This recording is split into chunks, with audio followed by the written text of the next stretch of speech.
Turi kwigenekerezo rya 19 gitugutu 2018 nshuti namwe bagenzi ndabaramukije ndabaha nikaze ku rubuga rwa televiziyo Renaissance amakuru mushikirizwa mu rurimi rw'ikirundi. Inyifato y'umuhuza ntiyerekana neza ko ari umuntu ashobora kuba ataho yegamiye mu kumvikanisha impande zibiri zishamiranye. Ivyo bikaba bishikirizwa n'umushingamanza Armel Niyongere ari mu baburanira abarundi bituye sentare mpanavyaha mpuzamakungu CPI. Nayo imiliyaridi 30 nizo zimazwe kwegeranywa na leta y'u Burundi mu mpera za Nyakanga, izo zikazokora mu matora ya 2020.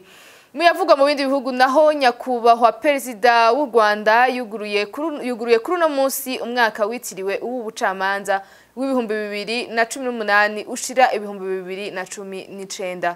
Ido nido ni muraya makuru.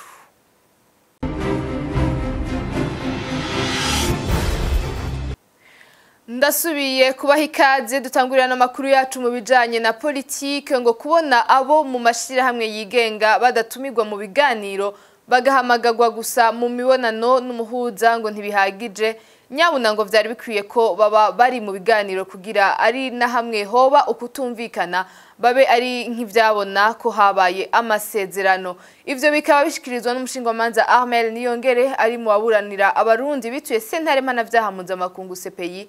Hakaba hari mu kiganiro ca Club de la Presse kuri uyu wa gatanu, akaba yagiriza ibiro vy'umuhuza kuba ari vyo bifise uruhara muri iryo kumigwa ry'amashira hamwe yigenga ariko arakoregwa. Tumukurikire. Urazi abanyepolitike mu vyerekeye ivy'ubutungane hari gihe bo vyibagira bagashira imbere inyungu zabo, arico gutuma tuvuga yuko amasezerano azoshira ku ruhande ubutungane, ayo masezerano azobateye kubiri n'amahoro mu Burundi kuko dushitsaha kubera ukudahana. Ico gituma tuvuga duti nibatumire ayo mashirahamwe abijisho ry'abanyagihugu yongere afashe mwicigwa mu ngiro ry'amasezerano azoba yagiyeho. Ico gituma dusaba yuko amashirahamwe yotumigwa ariko tukongera tukanegura cyane ivyerekeye ubutumire ngene bariko barabushira imbere ukuntu bariko baratumira. Iki naco tukaba tuheruka kumva yuko n'umuhuza umufasha w'umuhuza ashobora kuba ari karasaba yuko bogirira ikigongwe bamwe mu bakurikirana ubutungane bavuga 34 barimwe mu bashira hamwe mu barongo y'amashira hamwe hamwe n'abanyepolitike n'abarongo y'amaradiyo n'abamenyesha makuru bamwe. Ivyo vyose tukasaba yuko ivyo bintu batubishira imbere kuko nta kigongwe turiko turasaba, nta caha twakoze. Ivyo bintu nibaza yuko bariko babigira kugira bashobore gusaba ihagarikwa ry'amatohoza ya sentare mpuzamakungu mpanavyaha, aho hose hagaruka hahandi bashaka amasezerano yigize inyuma ubutungane. Ivyo rero ntushobora kuvyemera inyuma y'abantu ibihumbi n'ibihumbi birirwa baricwa kuva mu 2015 gushika uyu munsi.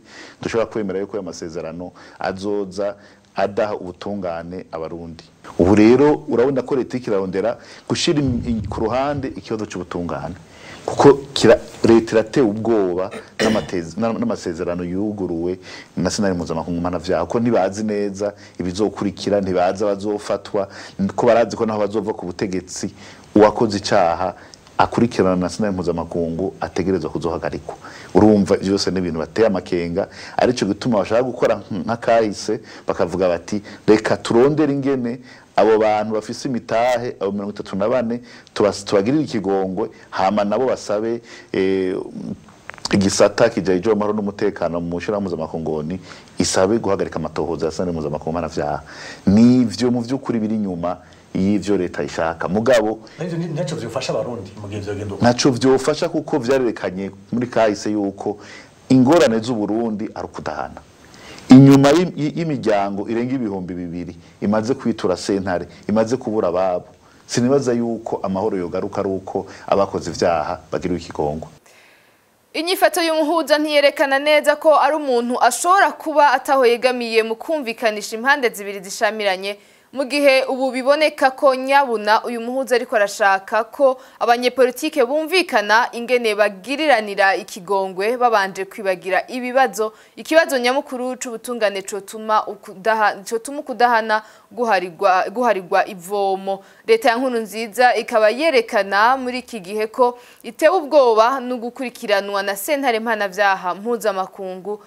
Ahandi ho bitabaye uko umushingwamanza Ahmed Niyongere avuga ko ivyo biganiro vyoba bigiye kuba imfa gusa n'ubunyene tumukurikire. Ibyo twashize imbere mu rwandiko twarangikiye umuhuza cyane cyane ko ari kwerekana yuko amashirahamwe adakiranira ibyicaro vya politike afise uruhara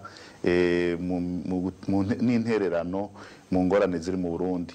Tukaba twarasavye yuko rero botumira ayo mashirahamwe kubera ayo mashirahamwe nayo nyene yarahohotewe, amashirahamwe yarugawe, amashirahamwe barafashe n'amakonti yabo, kandi ayo mashirahamwe asanzwe aserukira n'abanyagihugu mu bisata bitandukanye. Ico gituma tuvuga duti inyuma y'imyaka 3 igihugu kiri mu ngorane, umuhuza n'umufasha we bariko bararondera amahoro mu Burundi, yuko bari bakwiye kumenya abategerezwa gutumirwa mu biganiro byo kurondera amahoro. Mu vy'ukuri amashirahamwe ntiyotumirwa gusa kugira bavugane basubire babumvirize, kuko yaratumiye abaserukira amashirahamwe adakanira bya politike, amashirahamwe y'amenyesha makuru, amashirahamwe y'abakenyezi, kugira bashobore kuvugana arico bita mu gifaransa consultation. Ivyo rero biratandukanye cyane n'ivyerekeye kuganira ivyo negotiation. Birateye isoni kubona tumaze imyaka 3 tukiri mu bintu vya consultation, kuvugana, kandi hari abandi biteguriye kuganira ari vya negotiation nk'abanyepolitike bazobonana itariki 24. Ico nicerekana yuko batazi uruhara ayo mashirahamwe afise mu kibazo cy'u Burundi, ko abaduserukiye turabizeye, abo batakurikirana n'ubutungane turabizeye, kandi turizeye yuko baza gushikiriza ijambo twabatumye y'ukuntu botumira bose batarinze gucagura bamwe mu migwi igize societe civile cyangwa n'abanyepolitike, ko nabo nyene abakurikirana n'ubutungane baza ko atazotumirwa. Naye abakenyezi bahurikiye mu runani bise agenda barababajwe nuko abakenyezi batatumiwe mu biganiro vy'imirije bizotangura kwigenekerezo rya 2024 gushika 2029 gitugutu, mu gihe ibwirizwa nshingiro ry'u Burundi riha ikibanza abakenyezi kuko bafise uruhara rudasanzwe mu gufata ingingo za politike. Bivugwa na Menedora Nibaruta, icegera c'urongoye urwo runani, tumukurikire. Le groupe Femmes réuni autour d'un agenda commun. Abakenyezi bahurikiye mu runani bise agenda barabona neza ko mu miteguro y'ibiganiro vyimirije gutangura abakenyezi bataserukiwe. Abo bakenyezi barababajwe n'iryo kumirwa, baratangajwe kandi no kubona abahagarariye ivyo biganiro ataco bakoze. Ibwirizwa shingiro ry'u Burundi riraha ikibanza umukenyezi mu gufata ingingo zijanye n'ibibazo vya politiki. Kuri ivyo rero abakenyezi turi muri urwo runani turasaba ibi bikurikira: abakenyezi twotumirwa muri ivyo biganiro, turasaba kandi ko horonswa ubutumire abakenyezi bahurikiye muri urwo runani. Abakenyezi twoserukirwa ku rugero rushimishije, mbere no ku bandi bakenyezi. Ku rutonde rw'abatumiwe bokongera ko abakenyezi bari muri uru runani. Abakenyezi turasaba kandi ko ivyo twosaba muri ivyo biganiro ko vyoca bifatwa nka nkama. Turasaba kandi ko abotumirwa hamwe n'amashirahamwe vyoba mu muco ntangere. Gushika iyi sango ntitubona ivyo bisunze kugira hatumigwe abamaze kuronka ubwo butumire. Niharambe Uburundi no gushira hamwe k'umukenyezi w'umurundi kazi. Vive le Burundi et la solidarité des femmes burundaises. Ibijanye n'ubutunzi kugira dukurikirane ano makuru, amafaranga agera ku miliyaridi 30 niyo amaze gutangwa kugira azofashe mu matora y'ibihumbi 2020. Ayo akaba yatanzwe mu migwi 3, uwa mbere ugizwe n'abantu badafise aho bisumamwo bashoboye gutanga amafaranga agera ku miliyaridi 1,524 n'ibihumbi 513 n'amajana 200. Abakozi ba leta batanze amafaranga agera ku miliyaridi 6 n'imiliyoni amajana 559 ibihumbi amajana 768 n'amajana 662 n'uyundi mugwi w'abandi bikorera ivyabo batanze imiliyaridi 6 n'imiliyoni 144 ibihumbi amajana 518 n'amajana 620. Ivyo bishikirizwa na Domitien Ndihokubwayo, umushikiranganje w'ikigega ca leta. Celle-ci classe les contributeurs en 3 catégories. Abatanze intererano yabo bari mu mice itatu. Umuce wa mbere ni uw'abantu badafise umushahara. Uwundi muce w'abasanzwe bafise akazi bakorera leta, n'uyundi muce w'abandi bantu. Igice c'abatagira umushahara bamaze gutanga amafaranga angana hafi umiliyaridi n'imiliyoni amajana 524 n'ibihumbi amajana 513 n'amafaranga amajana 2 mu mafaranga y'amarundi gushika ku igenekerezo rya 30 Nyakanga ibihumbi 2018. Abakozi ba leta nabo bamaze gutanga imiliyaridi 6 n'imiliyoni amajana 559 n'ibihumbi amajana 768 n'amajana 662 mu mafaranga y'amarundi gushika ku igenekerezo rya 30 Nyakanga ibihumbi 2018 yakuwe ku mishahara yabo acarungikwa kuri konte nkuru yuguruwe mu banki nkuru y'igihugu.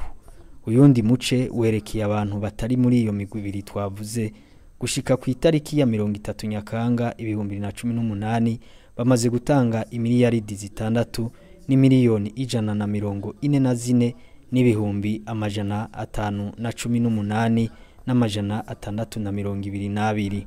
Ibikoresho leta itegekanya gukoresha mu matora y'ibihumbi 2020 vyatwaye amafaranga angana imiliyaridi 6 n'imiliyoni amajana 238 n'ibihumbi amajana 478 mu bihumbi 2017 n'imiliyaridi 10 n'imiliyoni amajana 334 n'ibihumbi amajana 437 n'amajana 833 mu mwaka w'ibihumbi 2018. No kuvuga yose hamwe ni miliyaridi 16 n'imiliyoni amajana 592 n'ibihumbi amajana 951 yamaze kurungikwa ku makonte yagenewe ico gikogwa. Mu kurangiza ayatanzwe n'abanyagihugu nayo gushika igenekerezo rya 30 Nyakanga ibihumbi 2018 angana n'imiliyaridi 30 n'imiliyoni amajana 821 na 52 n'amajana 317. Muri ayo imiliyaridi 14 n'imiliyoni amajana 220 n'ibihumbi amajana 2 n'amajana 483 yatanzwe n'abanyagihugu bo mu mice yose. N'imiliyaridi 16 n'imiliyoni amajana 592 n'ibihumbi amajana 951 n'amajana 833 au titre de provision du gouvernement. Tutandukire mu bivugwa mu bihugu vyo hanze, ubuzima bw'abanyekongo birukanywe na leta ya Angola burabangamiwe. Ivyo nibishikirizwa n'abashirahamwe mpuzamakungu ariko aragerageza kubafasha. Ibisagara bashikiyemwo biri ku rubibe rw'igihugu ca Angola biriko birarengegwa kubera ubwinshi bw'abantu na isukurike rihabarizwa niyo ngorane ya mbere kandi rishobora no gukwega ingwara z'ivyaduka. Ayo mashirahamwe aragabisha ko n'umutekano wabo ushobora guhungabana umwanya n'umwanya. Inkuru tubwirwa na Thierry Bigirindavyi. Abanyekongo birukanywe nk'abamenja n'igihugu ca Angola baratabarizwa n'amashirahamwe mpuzamakungu. Ubuzima bwabo bushobora gusigara mu bisagara bito bito bashikiyemwo biri mu ntara ya Kasai. Bashikiye mu bisagara bihanuriwe n'igihugu ca Angola bidafise ubushobozi bwo kwakira abantu benshi carimwe. Nk'akarorero mu gisagara gitoye c'ahitwa Kamako conyene cashikimwe impunzi zirukanywe ibihumbi hafi 100 zitagira aho zikika umusaya, ntizigira utuzu twasugumwe canke aho zishobora kogera. Abanyagihugu baba mu micungararo bamenyesha ko mu karere izo mpunzi zirimwo habarizwa umuntu kudasanzwe uvuye kuri izo mpunzi zitagira utuzu twa sugumwe. Baratinya ko hashobora no kwaduka ingwara z'ivyaduka zivuye ku isuku rike. Kubera n'abantu benshi baba hamwe barabona ko n'ivyo gufata abakenyezi n'abigeme ku nguvu bishobora kwiyongera. Amashirahamwe mpuzamakungu ahakorera aramaze kubona ingwara zitari nke zibangamiye izo mpunzi. Izo nazo ni nka malaria, fièvre typhoïde, ingwara zo guhema nabi, zimwe zikomeye, na cane ko aho bari muri Angola batari basanzwe bivuza. Baramaze no kuvura kandi abakomekejwe n'amasase barashwe n'abasoda b'abanyangora aho bari ko barabirukana bakoresheje igikenye. Igisata cabonekeje impunzi ku isi kiramenyesha ko hakenewe vyihuta amafaranga angana $1,000,000 y'amadolari y'abanyamerika kugira abo bantu bashobore gutabarwa. Abegwa n'ico kibazo bose baremeza ko icambere gikenewe ari kugabanya abantu bari muri ivyo bisagara vyegeranye na Angola bakajanwa ahandi. Benshi muri abo birukanwe barifuza gusubira iwabo ariko ntibikunda kuko ataburyo bafise. Banyaze urukomba amazi n'abanyangora n'umutekano wabo ngo ntuhumuriza kuko ibihe barimwo bifatanye n'injyane z'amoko zisanzwe ziri mu ntara bashikiyemo ya Kasai bishobora gutuma ibintu vyunyuka. Ndagushimiye Thierry Bigirindavyi. Umunsi kwigenekezo rya 19 gitugutu 2018 niho mukuru w'igihugu c'u Rwanda yatanguje umwaka w'ubucamanza yitiriwe ubucamanza w'2018 ushira 2019. Paul Kagame akaba yasavye abacamanza hamwe n'abashikiriza manza ndetse n'abanditsi b'imanza kurushirizaho gukora mu muco. Ibi akaba yabivuze yisunza aho u Rwanda rugeze mu bisata byose bituma u Rwanda rugira isura nziza mu makungu kurusha ibindi. Tumukurikire. Banyakubahwa b'inzego nkuru z'igihugu cyacu, bayobozi mu nzego zitandukanye, banyakubahwa muhagarariye ibihugu byanyu n'imiryango mpuzamahanga mu Rwanda, abacamanza, bashinjacyaha n'abagize urugaga rw'abavoka mu Rwanda, banyacyubahiro mwese muteraniye hano, abanyarwanda bose, mbanje kubasuhuza kandi nanishimiye kuba ndi kumwe namwe muri uyu muhango wo gutangiza umwaka w'ubucamanza. Nkaba ngira ngo mbashimire intambwe nziza igihugu kimaze gutera muri izo nzego.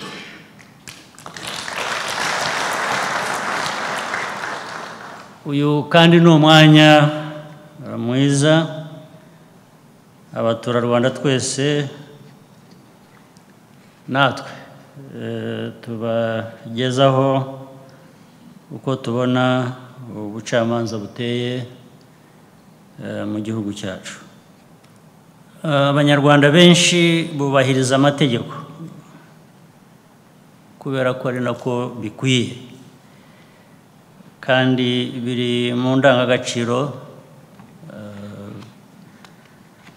zacu twese nk'abanyarwanda.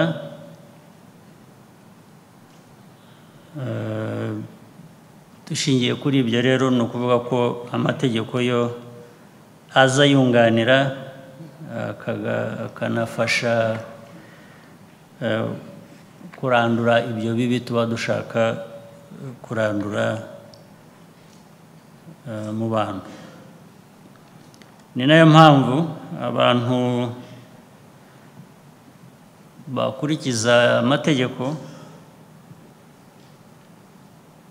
baba bakwiye kunenga no kugaya abatayakurikiza cyangwa abayica. Ni no kuri no nkuru dusozereye ko amakuru yacu. Ndabashimiye ko namwadukurikiye naho ubutaha.